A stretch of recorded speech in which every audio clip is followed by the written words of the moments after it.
us.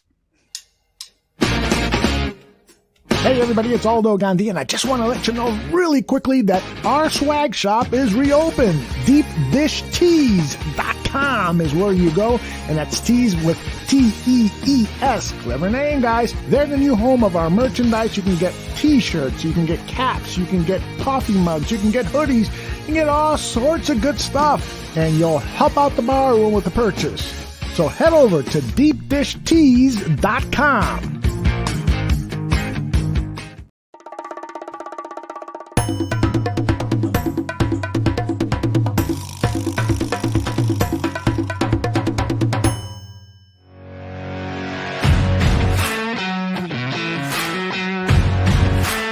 Going to Wrigley Field was a huge, unforgettable deal that impacted my life. Well, I think the Cubs winning based upon the gap was one of the biggest championships that have happened in any American sport in a really long time. The first day that they introduced me, I said, baseball matters on the north side of Chicago. It's I love baseball, and I love fan bases where it's important. Well, I always hated the idea of the Cubs as lovable losers because I don't think there's anything lovable about putting an inferior product in front of baseball fans. It would be the highlight of my career to see that happen and to get a chance to call it. And it didn't disappoint. I auditioned for the new kid. His name was Billy Crystal. I don't know whatever happened. But I'm on the Chad and Ryan show. Welcome to Friendly Confines, Extra Innings with Chad Gordon and Ryan Lieber.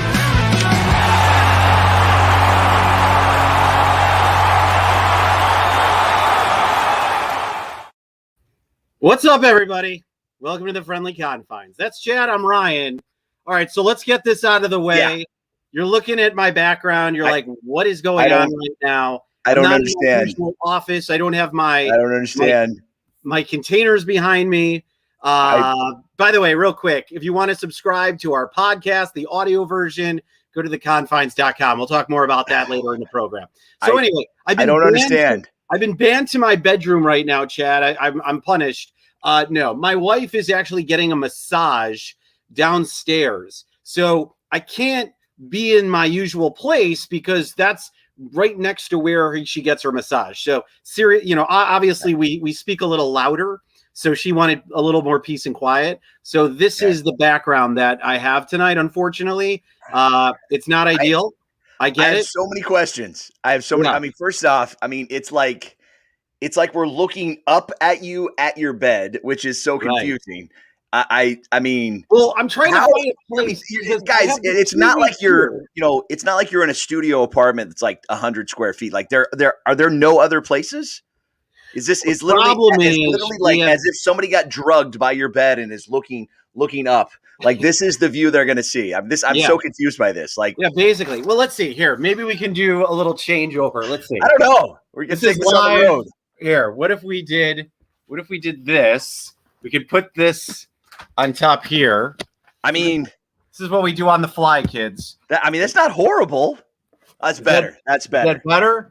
That's better. And then because you are of marital age and you're married, guys, that's where babies are made. Right there. Right there. Yes, they are. I love that we were talking before we dive into the show real quick. We have to personalize this a little bit. I was talking to your lovely wife last week when we were recording the show. Right. Go ahead. And we were both giving it to you because you goofed up on an Anchorman quote. And is she forgiving you for that? I thought that's why you got banished out of the Container Store demo room.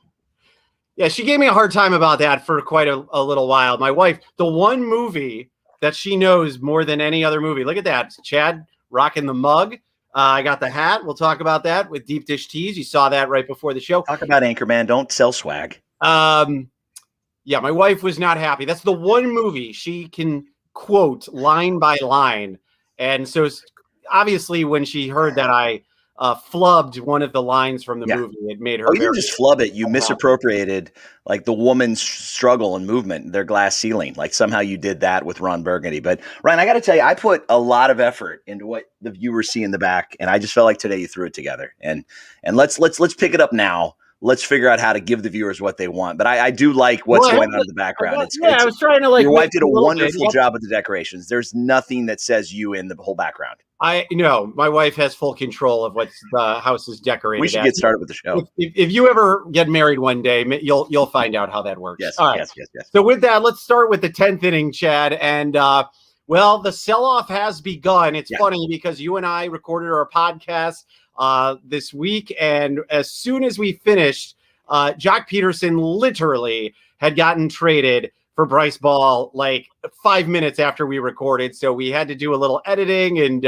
tweaking, so to speak. But Jock Peterson, the first one to get traded from this baseball team. And obviously we're now just kind of in a waiting mode to see who else is next. So what was your initial reaction when you saw that it was Jock, who we did think about as somebody that would have been traded? He was somebody we talked about. I got to be honest, I didn't think he would be the first one to be traded. I'm not surprised he was the first domino to fall. I mean, when I mentioned it, and by the way, we didn't have to re-record the show. This wasn't David Bodie.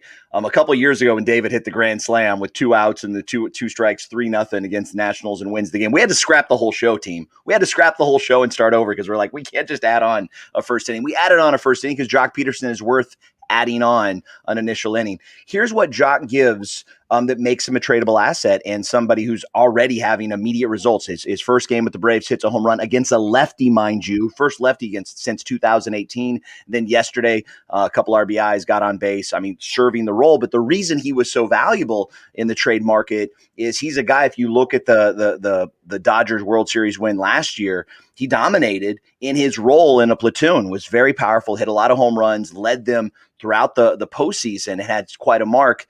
And he was that guy that a playoff team that needs a lefty bat that can come in big spots and change the game.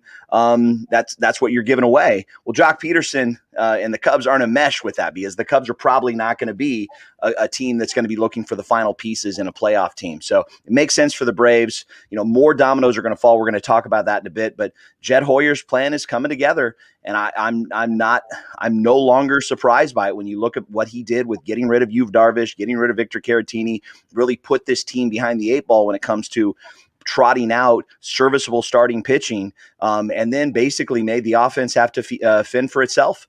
And here we are now. So I think we are going to be talking about who we think are going to go, the next steps, who should stay. But for now, not surprised it's Jock. And I think in the next couple of days, we're going to see some more names. You can only trade the players that are at this moment you're getting what you think is a good deal. And clearly, Jed Hoyer felt like unloading on Jock Peterson to a Braves team that just lost Ronald Acuna for the rest of the season was an opportunity to get a guy who, in return, is somebody that is, one of the top 15 prospects on the Braves, somebody who they kind of liken to, believe it or not, a little bit of a Kyle Schwarber type player in Bryce Ball. He's a big guy. He's obviously somebody that, has a lot of power. He's playing in, low-A right now. I believe he's in South Bend at the moment.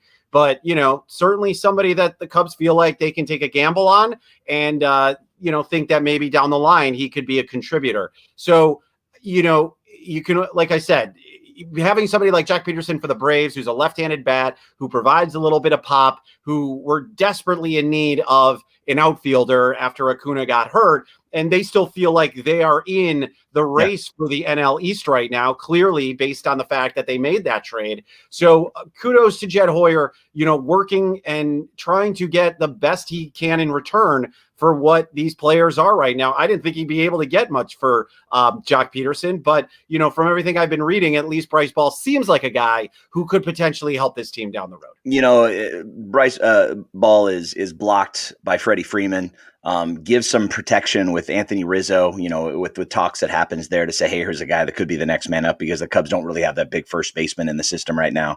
But no kudos from me, from Jed. The big decisions, the big moves, the big deals. We've not seen this Cubs front office do anything but be on the wrong side of getting fleeced in deals. So let's see if Jed and the team can do that. So let's move on, and I'll give you a first shot here. Rhino, as we move on to the 11th inning, who do you think is next? Who's going to be on the trading block? Whose name we're going to see flashing across Twitter?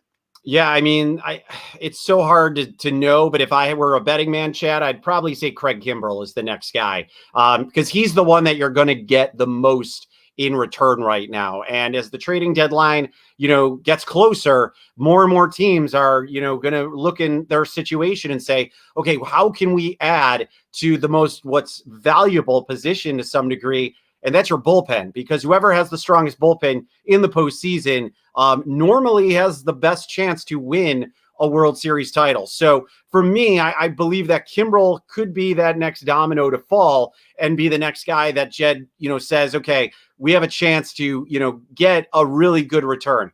Where is he going to go? There's so many teams that I think could use his services. I mean, obviously the Padres are a team that's been mentioned, the Red Sox, the Astros, Oakland. There's lots of opportunities for Craig Kimbrell and the Cubs to get some decent players in return and the haul. So if I had to guess right now, for me, I believe Craig Kimbrell will be the next person that's traded. What about you? In the next inning, we're going to talk about the people that we think that should stay or will stay. Let me just throw out the names that I believe are going to be on the block that we're going to be seeing pretty soon. And I do think Kimbrell is the prize. I don't think he's going to be the first one, because I think you'd be doing a disservice at the front office to not play every single team that's out there that needs a closer or a setup guy, because Kimbrell can be either one of those guys, and play everybody against each other until you get the absolute best deal. There is no other Craig Kimbrell out there that's available, that has his history, his pedigree, has his stats, has his dominance this year. So I'm going to say we're going to wait a while on them. But, Chafin is the guy that could come soon. Tepera is the guy that could come soon.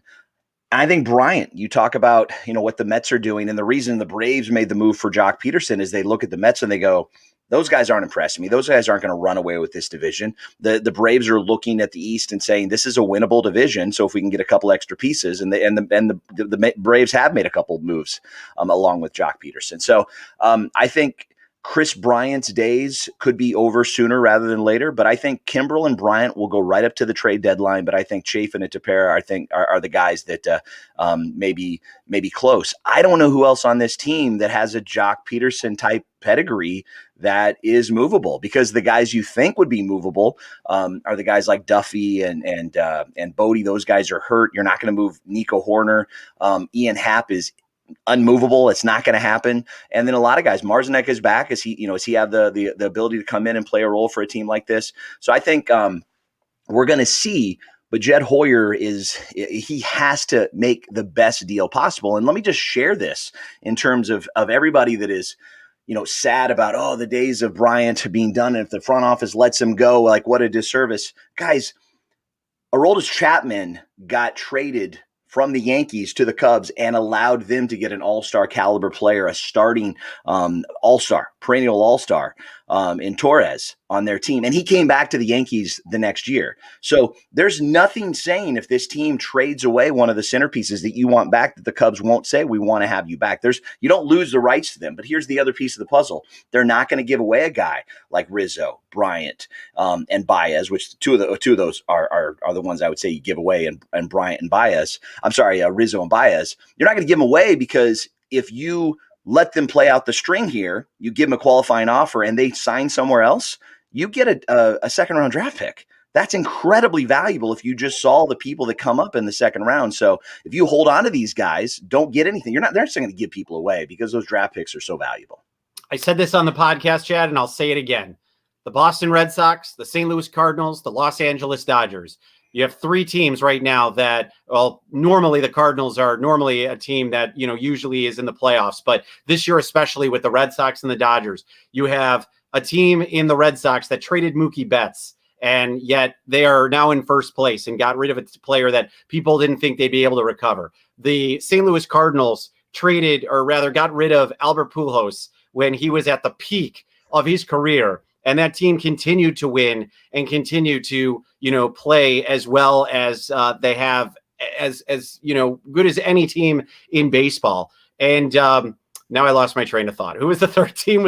I don't even think it was. It wasn't the Dodgers. Well, those two examples work. There is a third team. But I mean, it's a little different because I mean, the Cardinals chose not to sign Pujols, which again, the days of 10-year contracts for guys. Well, the Cubs are basically choosing not to sign Bryant. Right. But Mookie was a great trade. Mookie was a trade. They got a lot from the Dodgers farm system. And so if the Cubs can get somebody like that, and then the Dodgers chose to re-sign Mookie and give him a heck of a contract. But yeah, I agree with you. I mean, sometimes this is the time. If Cubs fans don't think this team's going to take them deep into October, then make the move now, shore up and get some prospects if you can. Otherwise, have a 2015-16 party with the last 6 guys on the team and just enjoy the last of this year and start from square one. I say go get value if you can, but don't give it away, Jed. Make the right deals. Yeah, it certainly looks like he's going to try. All right, so with that being said, Chad, and we move on to the 12th inning, who do you think ultimately is going to stay with this team when it's all said and done? Well, I mean, Jason Hayward, because he has to, because the worst signing in Cubs history and a guy okay, let's change the question. Who would you keep if you could? I was getting to the point. I was going to get to the point. Jason Hayward was the catalyst for this Cubs going from last to first, when they tore it up in June, because he wasn't on the team because he was hurt and he allowed Bryant to play right field, all the flexibility. So in other words, he's sticking around, guys. He's here till 2023. And so he's going to be there.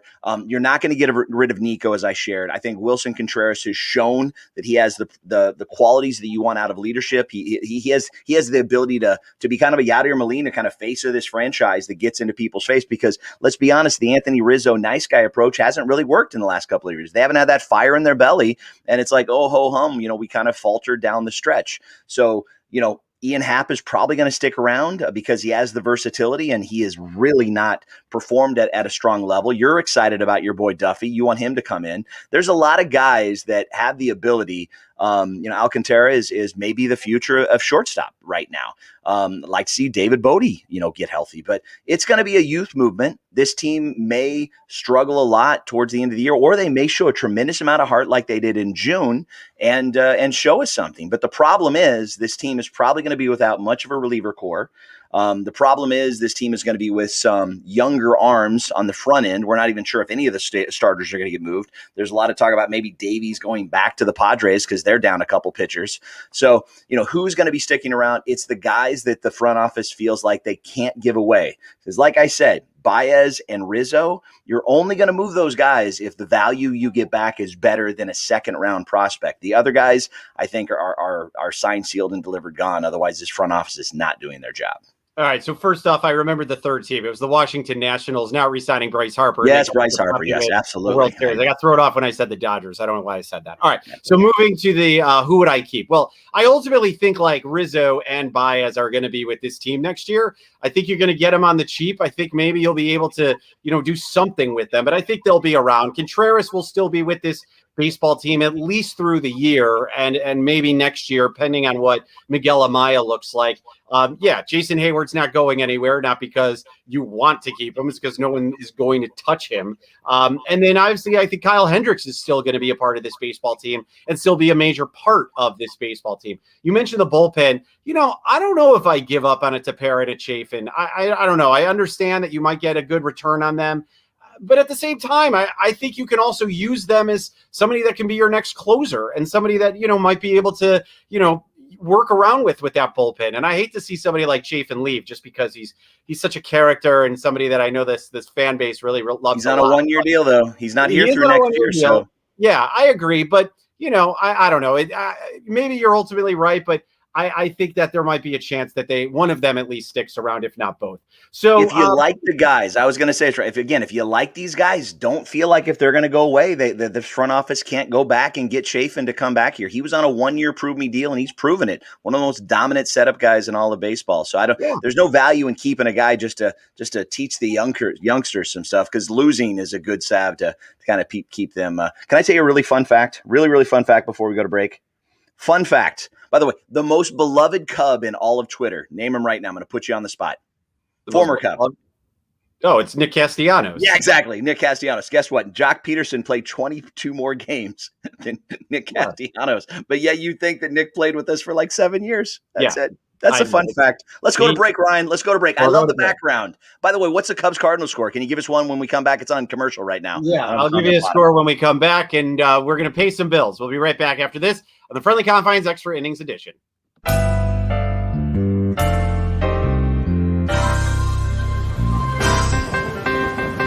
Look, I don't mean any disrespect. He just didn't play that well, not for a guy of his caliber.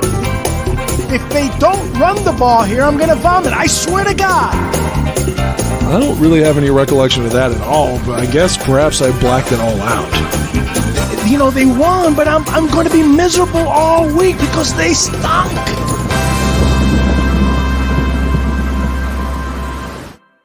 Guys, it's Peggy Kaczynski. I retired early from my 20-something career as a sportscaster covering the Bulls, the Bears, the Blackhawks, the Cubs, the White Sox, and really every other college and high school team in Chicago.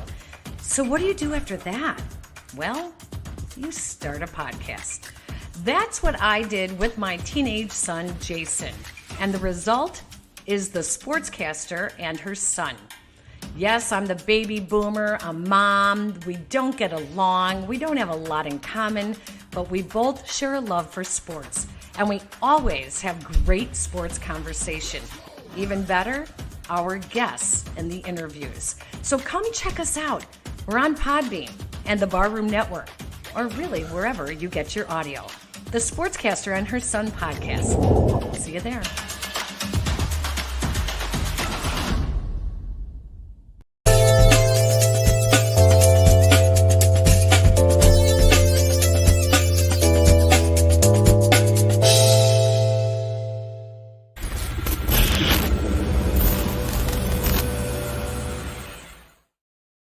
All right, welcome back, everybody, to the Friendly Confines Extra Innings Show. That's Chad Gordon. I'm Ryan Lieber. You just saw, you make sure to get that swag of the Friendly Confines. Go to deepdishtees.com/barroom. T-shirts, hats, mugs like that, other fine swag that you can find. It's great, great material, great quality. Yeah. I just bought my father-in-law T-shirt and a hat. He loves it as well. And they have different styles that you can choose from. And not just the Friendly Confines. For all the Barroom Network podcasts and shows, be sure to support us. Be sure to support your favorite show, whichever one that may be. Hopefully it's us. But even if you love other shows, be sure to go to deepdishtees.com and check that out. Pitchman. You're such a good pitchman. I try. Yeah. Listen, I try to, do what I need to do to help the cause.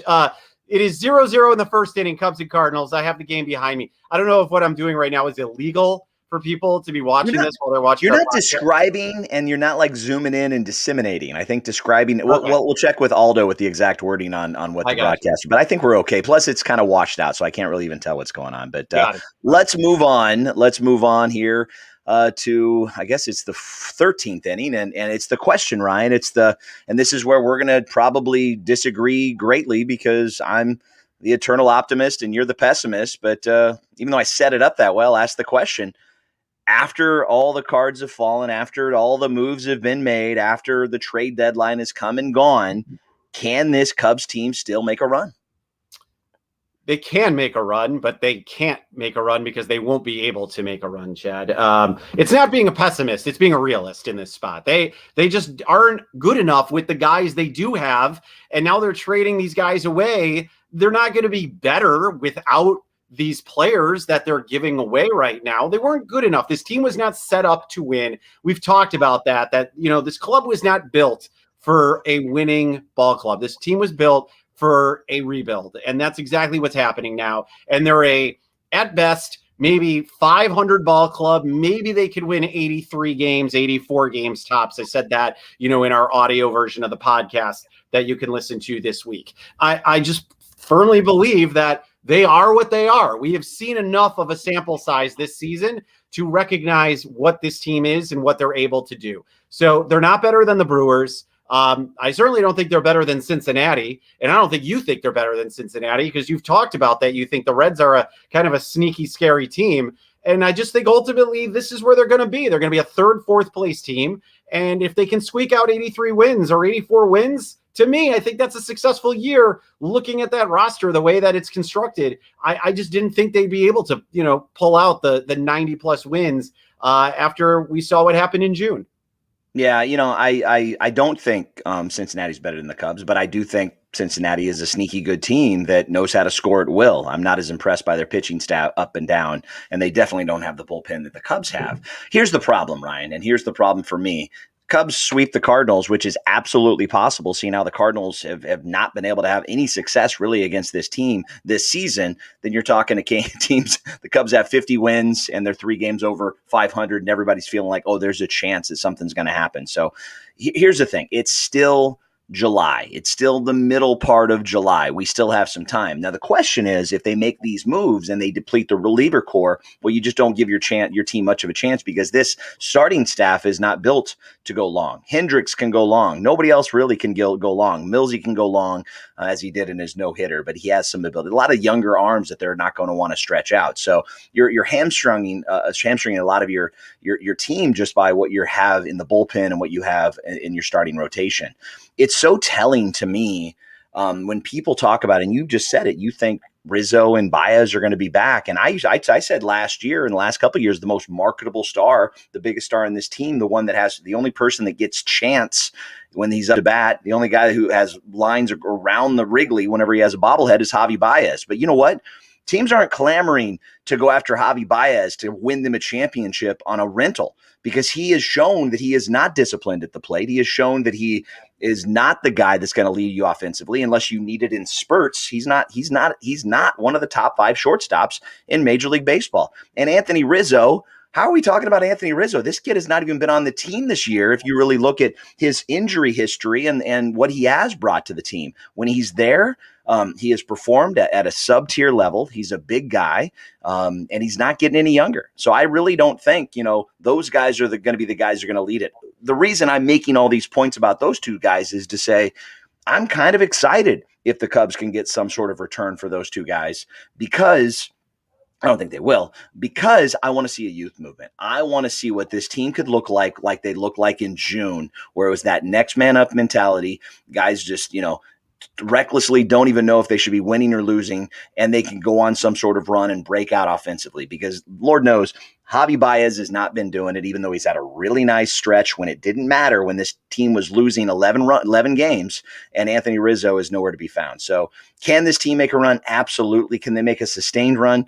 Not once all the chips have fallen when the trade deadline is come and gone and Jed makes the move that he should make to shore up the future of this franchise. Yeah, they're not going to be able to pass Cincinnati or the Brewers, and that's really all that matters when it's all said and done. All right, so let's move on to the 14th inning, Chad.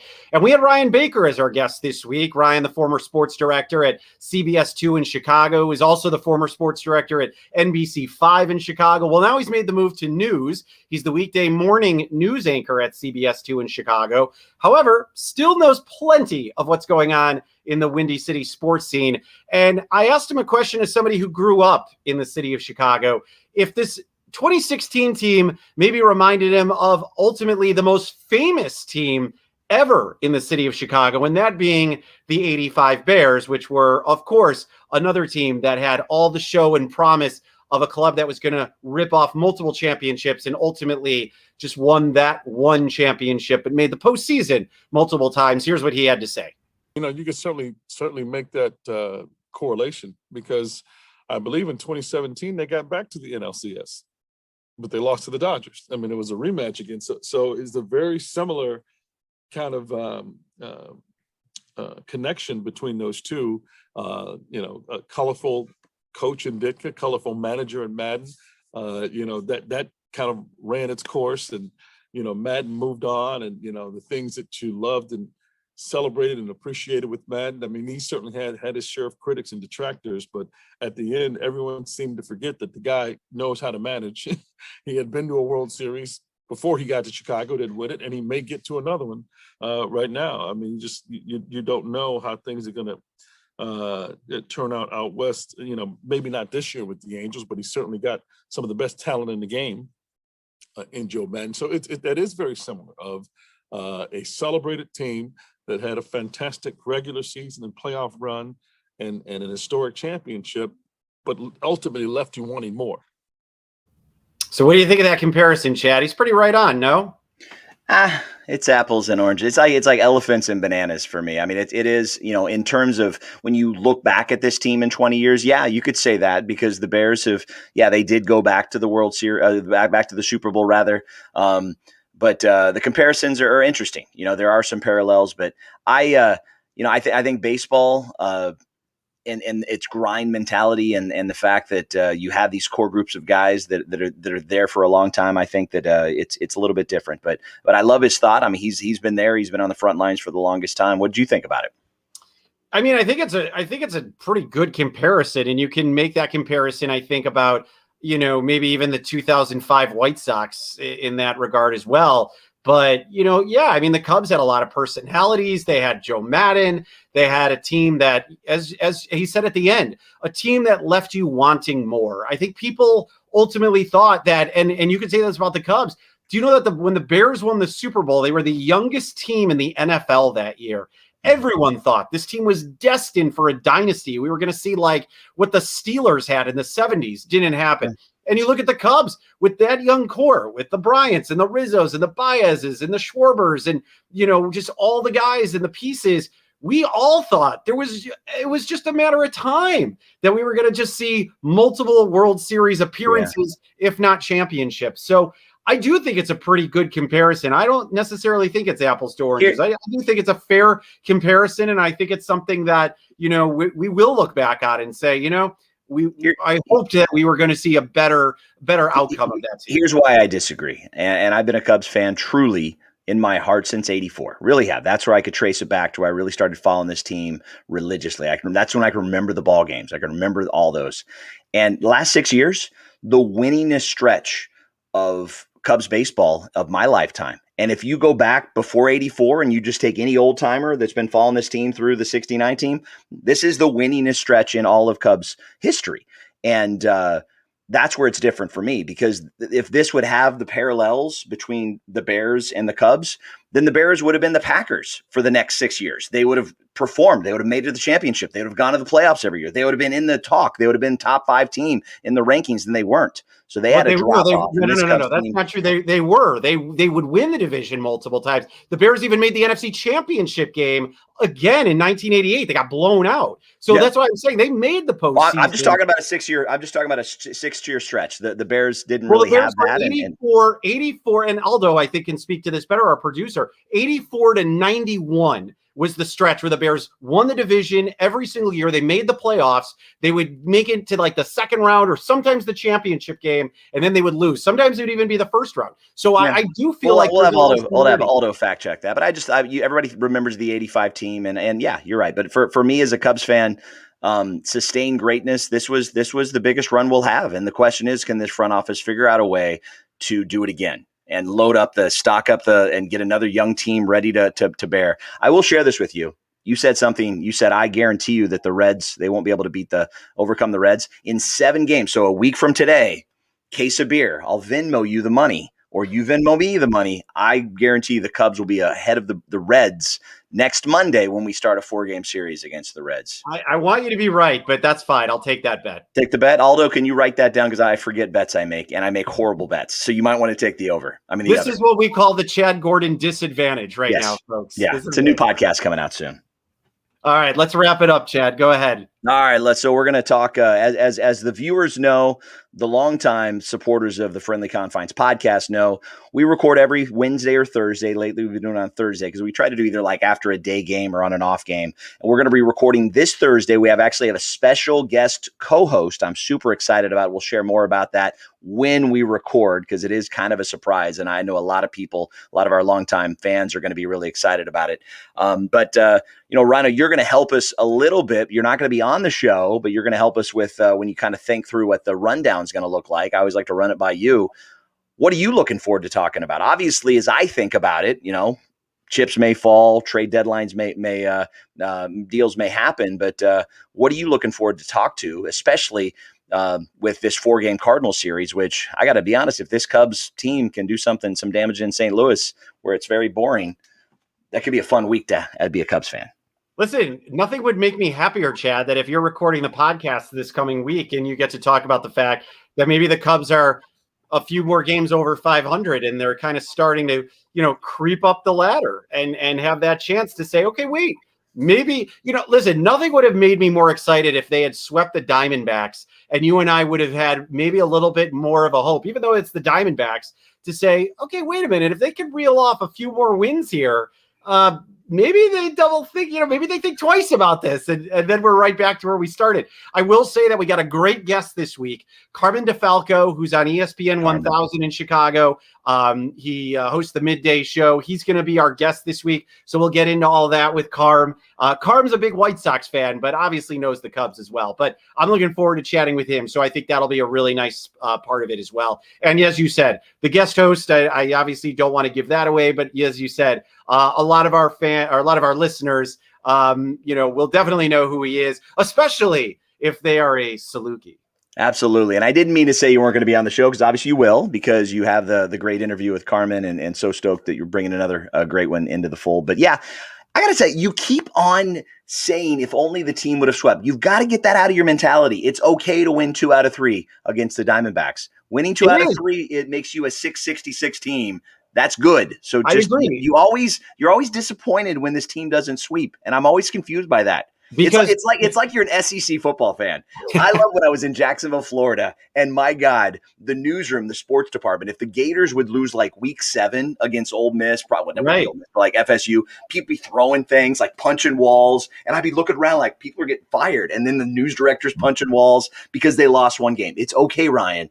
You got to get that SEC mentality out. It's okay if you win 2 out of every 3 games. I'm okay if you win 2 out of every 3 games. You should be sweeping the worst team in baseball. It's professional baseball. If you want to have a shot of making fans feel like they believe again, you sweep the worst team in baseball. Nah, you win 2 out of 3 against them, 3 out of 4 against the Cardinals. You do it again. They're playing Arizona again at home next weekend. Man, those tickets were dogs. Nobody wanted to buy those. I was shocked I was able to sell those. Nobody wants to pay premium July prices for the Arizona Diamondbacks taking on the Cubs. I certainly don't blame them. That is going to wrap things here. We got to bring in Aldo. We got to bring in Aldo. If only Aldo, because I have to find out, did we break something in our contract to even attempt to talk about the Bears? And because if we did, because this may, first off, we're breaking the contract with the Ryan showing the Cardinals and the Cubs playing. We got really creepy by showing up Ryan's nose to his bed, right, Aldo? And then we tried to break down 1984 to 91 Bears. I mean, can you go in order about all the faux pas we made? First of all, Aldo, just make this real quick and just tell Chad I'm right about 84 to 91. You are mostly right. There was just 1 year during that span. 88 or 89. 89, exactly, where they were in 4th place. Every other year during that span, they were in 1st place. But I got to tell you that when Ryan first tuned in prior to the show, he was lounging on the bed. And he was like, he looked like a porn star from the 70s. Right. I was just missing my mustache. I needed to grow my mustache. You got to grow it out. Yeah. That's right. I also want to say that you guys have kind of made me excited about what could happen over the next 2 weeks with these potential trades. And I'm going to be studying up on what's going on with these minor leaguers that the Cubs will probably be acquiring. And so for the next 2 or 3 shows, we're going to have a lot. You guys are going to have a lot to talk about with these young prospects that are probably going to make it to the team. So it's an exciting time really to be a Cubs fan. If you want to look at it that way, you can cry in your soup and say, oh, we're breaking it up and so forth. But I'm with Chad. This is kind of a cool time, developing new talent. Absolutely. And I got to tell you, when Ryan and I were recording last week, and this is one of those production meetings while live, I like to do those, Aldo. When we were recording and the Jock Peterson thing happened, I told Ryan, I'm like, we're not breaking up the show for this. In fact, I'm not even going to redo one of the innings. We'll just redo the intro and we'll talk about Jock, the extended intro to the show. But, Aldo, maybe if there is an end of the era with one of the big 3, might be worthy of us doing a live show if the situation presents itself, and we can kind of, we can talk about Bryant's career or Rizzo's career bias. Again, I don't think those two of those guys are going to go anywhere, but when Chris Bryant goes, it's going to be sad and sentimental. But I keep trying to remind people, especially on Cubs Twitter, doesn't mean he's not coming back. Doesn't mean that the team can't turn around and make a big splash. Nobody's feelings are hurt. He has a chance to go win a World Series somewhere else. And if the Cubs really want him back, they'll go get him back. Aroldis Chapman. It's a great point. Although, yes or no, Cubs are more like the 85 Bears than most people realize. Yeah, I think that's a good point, and I also was thinking while you guys were going through that it's just so Chicago that every team that has some success leaves you saying they could have done more. Even the Chicago Bulls that won 6 championships, that team was dismantled with all their stars. You always wonder, could they have done a 7th one? And on and on and on. Yeah, so true. Now, that's a great point. That is a great point because everybody realizes you had 6 championships. People, I think, still believe the Bulls could have won another one. Yeah. And when you hear Michael Jordan say he wanted to win another one and wished he had come back, 100% agree. Even the Blackhawks at the beginning of this decade, they won 3 Stanley Cups, I think, in 6 years. And everyone said they should have won another one or 2. Yeah.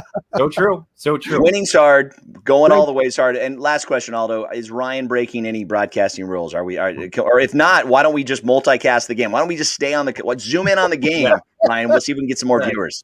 Well, it's funny because his feed is coming in like 2 seconds before my feed, so I'm able to see all this great action just before I see it on my TV over there. And by the way, my wife wants to know who did your bedroom there because she wants to shop there as well as we're getting new. Does Container Store have a bedroom collection? But I will ask my wife where she got the curtains. I will do That's so. A great answer. That's a great answer, Ryan. Yeah. All right, guys. Aldo, you're the best as always. We appreciate Aldo Gandia from the Barroom Network. You can find him at Barroom Network. You can find Chad at the Chad Gordon. You can find me at Ryan D. Lieber. You can find us on our Facebook page, the Chicago Cubs Friendly Confines Facebook page, and of course, the confines.com, our website that you can subscribe to our podcast and make sure that it is delivered right to your inbox each and every week. That's going to do it for us. Sports Chad, I'm Ryan. St. Louis is boring, everybody. Tell them, Chad. Very boring. See you at the ballpark, everybody. Fun show, Rhino. Have a great night. You too.